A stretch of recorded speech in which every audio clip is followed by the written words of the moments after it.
양과 목자. 한 목자의 눈으로 본 시편 23편. 필립 켈러 지음, 김만풍 옮김. 생명의 말씀사. 역자 서문.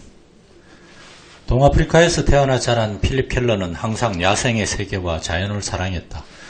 그는 캐나다 토론토 대학교에서 농업 토양학자로 훈련을 쌓은 뒤 캐나다 남서부 브리티시 컬럼비아에서 농학 연구와 토양관리 및 목장 개발에 여러 해를 투신했다. 후에 그는 동아프리카에서 생태학 연구에 전념하면서 자연보호와 야생 생물 사진술 및 신문 잡지계에 새로운 경력을 쌓았다. 그 결과 신문 잡지사의 원고 및 사진 청탁이 늘어나 세계 20여 개국 이상을 여행할 수 있었다.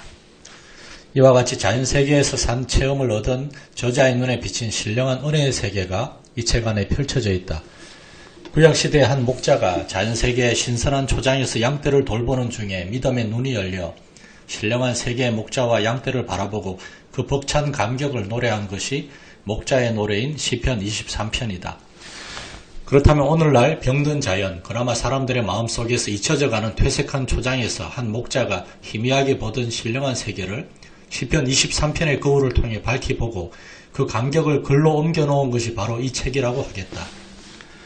아무튼 이 책을 대하는 이들은 오늘날 물질 문명으로 인해 각박해지고 메마른 영혼을 흡족하게 적셔줄 푸른 초장과 실많은 물가를 발견할 수 있을 것이다.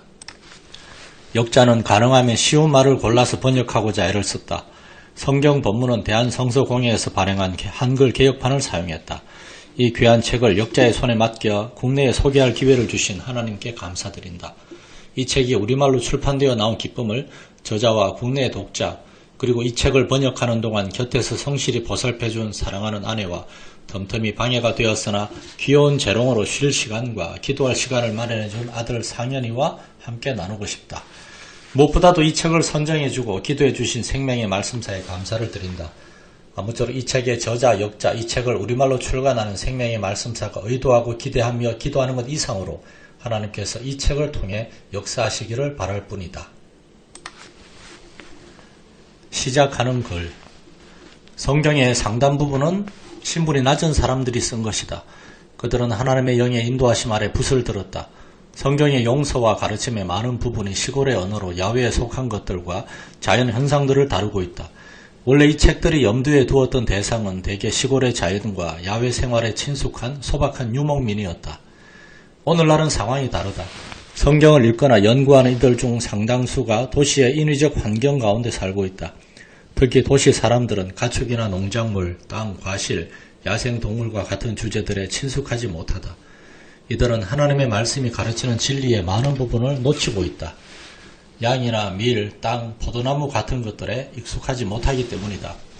하지만 하나님의 계시는 자연세계의 기본적인 것들과 불가분의 관계에 있다. 예수께서도 초자연적 진리를 설명하기 위해 자주 비유 가운데 자연 현상들을 사용하셨다. 그것은 과학적으로나 영적으로 확실한 건전하고도 논쟁의 여지가 없는 방법이었다.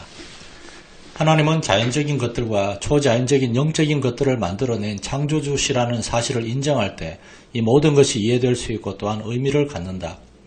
이 두 영역 안에서는 동일한 기본 법칙과 원리와 순서들이 적용된다. 그러므로 어느 하나를 이해하면 나머지 다른 하나에 있어서도 병행되는 원리를 파악할 수 있다. 나 자신의 성경에 대한 이해가 의의를 갖게 된 것은 바로 이런 형태의 성경 해석을 통해서라는 점을 여기서 밝혀두고자 한다. 그것은 또한 부분적으로 내가 다양한 청중들과 함께 나누었던 진리들을 그들이 아주 분명하게 오래도록 기억하고 있는 이유이기도 하다.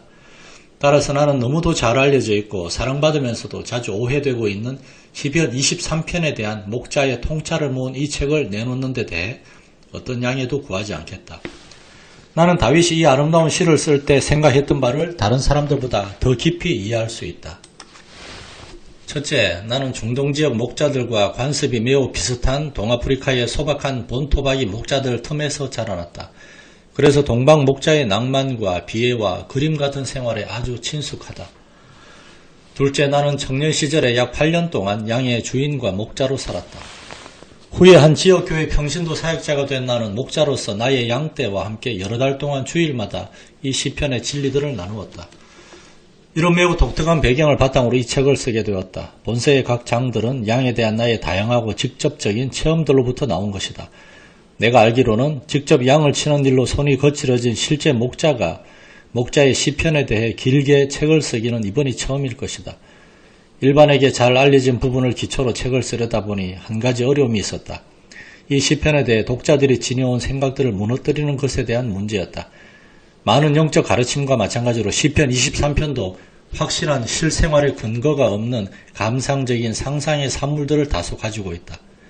거기서 발전된 어떤 생각들은 사실 우스꽝스럽기까지 하다. 나는 독자가 열린 생각과 편견 없는 마음으로 이 책을 대할 것을 부탁하고 싶다. 그렇게 한다면 신선한 진리와 독자에 대한 하나님의 감동적인 돌보심으로 그의 영혼이 충만할 것이다. 또한 구주께서 양들을 위해 보여주시는 끝없는 노력을 새롭게 인식하게 될 것이다. 그렇게 될 때 영혼의 목자에 대한 찬미와 애정이 점점 더 솟게 될 것이다.